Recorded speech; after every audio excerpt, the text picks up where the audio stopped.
Hola, hola. Today I want to talk about overcoming challenges, and I wanted to give you 3 lessons from a widow.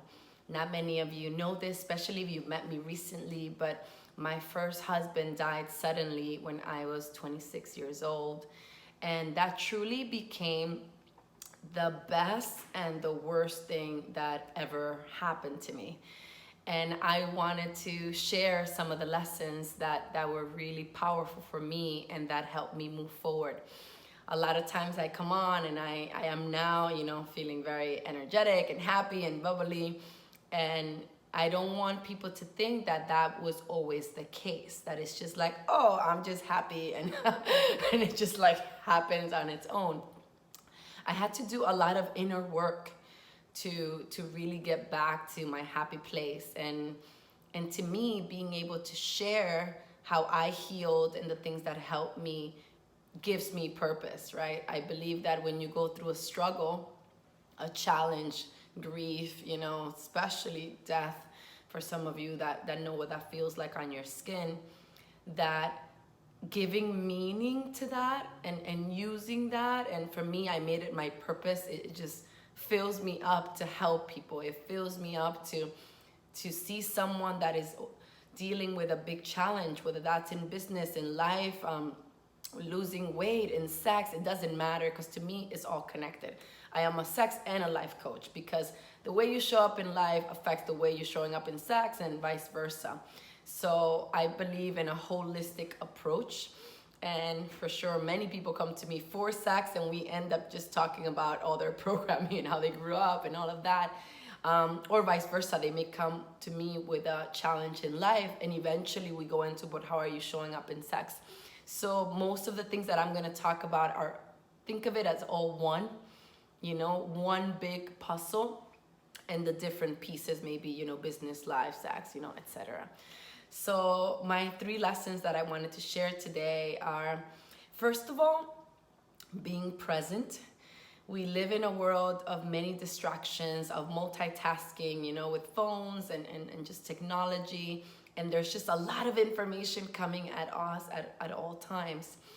And I feel that it is so powerful to be truly present with your lover, with your friends, with your family, to be truly in this moment right now, because this moment will never happen again, like in this way.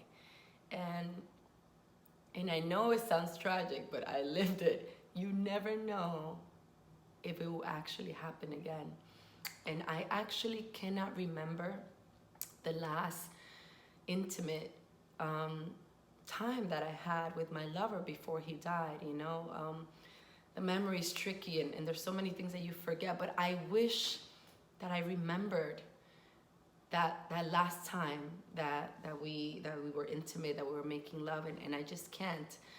And so be present and cherish each moment. Time and attention is the most valuable thing that we can offer these days. I don't need an expensive gift, but if you give me your time and your attention, to me, that is the biggest thing in the world. So just take a moment to reflect. Are you present? Are you present when you talk to your kids? Are you present when you're talking to your lover?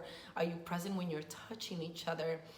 I see so many autopilot kisses. I'm always looking at how people kiss, and it's sort of like this kind of like thing that happened but didn't happen. So I invite you today to be fully present and just see what that feels like. And it's also a great way to extend time and make things last longer for those of us that just want, to absorb as much from life as possible. Lesson number 2, it's laughter and playfulness. Yes, in the midst of grief, in the midst of someone dying, in the midst of paralyzing pain, and for some of you who have felt that on your skin, my God, it can get so heavy. It can get so heavy, and laughter is just such a good release. To be able to laugh at the fucked up thing that is happening to you is major accomplishment. And I'll tell you something. I remember I didn't want to talk to anyone when my husband died. I didn't want to deal with it. I hated when people would say, "Oh, my condolences. I'm sorry. It's gonna be better." You don't know if it's gonna be better. I just didn't want to hear anything, so I wouldn't talk to people. And some people would call my house, and I was staying with my parents at the time, and my father would say, "The widow is not here." And some people may find that so inappropriate, but I found it hilarious. I needed it. I needed someone to laugh, to even make fun of me, to make fun of the situation, because it was so dark that laughter became the light.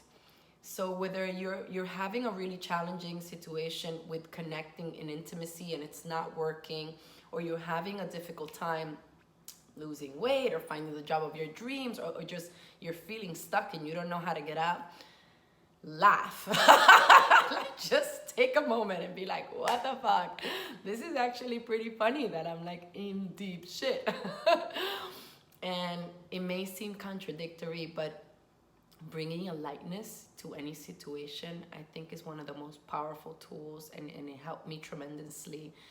And I don't think I would be who I am right now if I didn't allow myself to laugh in the midst of all that. And the final lesson, Lessons from a Widow. I feel like this could be the title of a book, 3 Lessons from a Widow. And the final lesson that I want to share with you is take risk and step into the unknown. You know, a lot of times we're trying to plan everything. When we do this, this will happen, and in 3 years, and in 10 years, and we'll buy the house, and then we're going to be able to have time to make love. You may not have time. You know, I remember he was 17 years older than me, and people used to say, well, what are you going to do when he's 60 and whatever? Like, he's going to be too old. It never happened.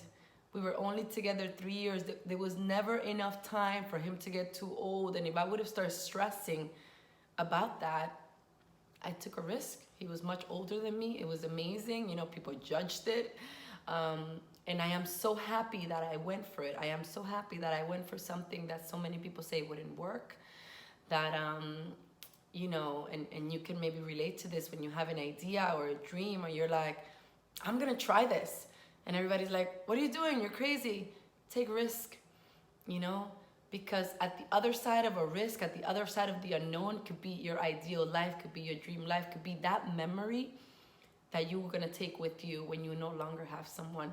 We took so many risks together, and I am happy because it has stayed with me, and it has taught me that our time is limited, and being able to step into the unknown is a gift that you don't want to miss, because man, it could be over in a second, literally. So those are my 3 lessons from my experience losing my husband. Be present, laugh your fucking ass off, and step into the unknown and take risk. I hope this helps you. I am gonna do this video in Spanish now that we have like a little Spanish thing going on. So leave a comment if it was useful. Leave a comment if you're going through something and it helped you. And I'll see you guys in the next video.